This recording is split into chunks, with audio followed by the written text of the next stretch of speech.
Public communication. You are welcome and encouraged to participate in this meeting. Public comment is taken on items listed on the agenda when they are called. Public comment on items not listed on the agenda will be considered at this time. Comments on controversial items may be limited, and large groups are encouraged to select representatives to express the opinions of the group. Members of the public will have 3 minutes to speak. Written requests received at least 24 hours prior to the meeting will be allotted 5 minutes to comment. And I do have a speaker card from Heather Essman, so.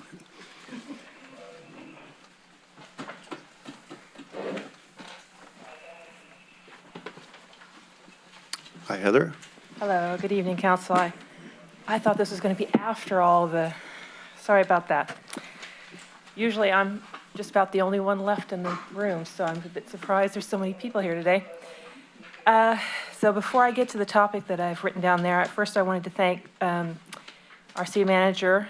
He sent me a very lovely card one time. Thank you very much for all that he's done for the city. I also like to thank the mayor. There have been some times that I've been in this meeting where people have gone off on tangents and you could have done something, but you just let them talk, and I appreciate that. I think that that really helped cool things down, and I think that the city has should be very appreciative of your guidance this last year. I'd also like to caution Councilman Shaw to follow in yours and Councilman Harris's footsteps in the last several years. They are big footsteps, and I hope that you can kind of use them as your example. Also, I'd like to thank Brad McIntyre and Rob for a tour that they're going to give, well, maybe Rob anyway. So I appreciate that as a Commissioner for Parks and Recreation. The main topic that I wanted to talk about today is the Sidewalk Ordinance. So last time I couldn't stay. Unfortunately, I had a booster shot and it just kind of knocked me out, so I had to leave. But I wanted to talk about that.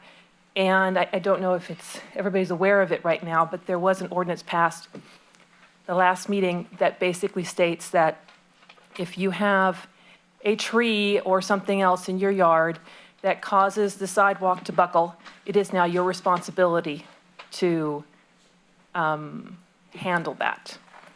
I did want to set the record straight as somebody who has a bit of a background in ornamental horticulture, that it's not necessarily our fault if the trees buckle the sidewalk. There are typical trees that just happen to be more invasive.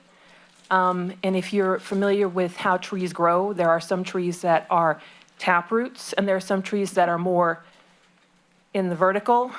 One example would be our wonderful redwoods for the state of California. And these redwoods tend to sprawl out. No matter how you try to water it, that's just the way that they're designed.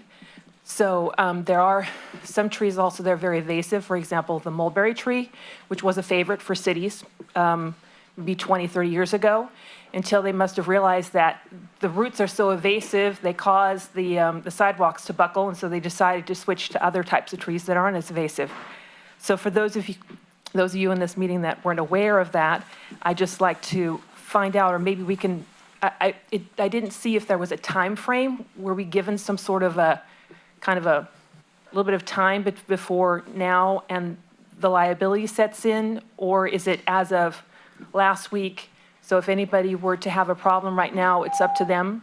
I don't know. I didn't quite get that information, so I thought maybe if we can clarify that. Oh, and I put in big letters here. If that's a problem, it's not our fault. Thank you. Can we get together with Ms. Essman and give her the details? Absolutely, Mayor. Perfect. Thank you, Heather. I don't have a sidewalk, so it matters. Okay. All right, consent calendar. Oh, Sarah, do we have any, pardon me, anybody in the public like to speak this evening? Okay, how about online? No public comment. Okay.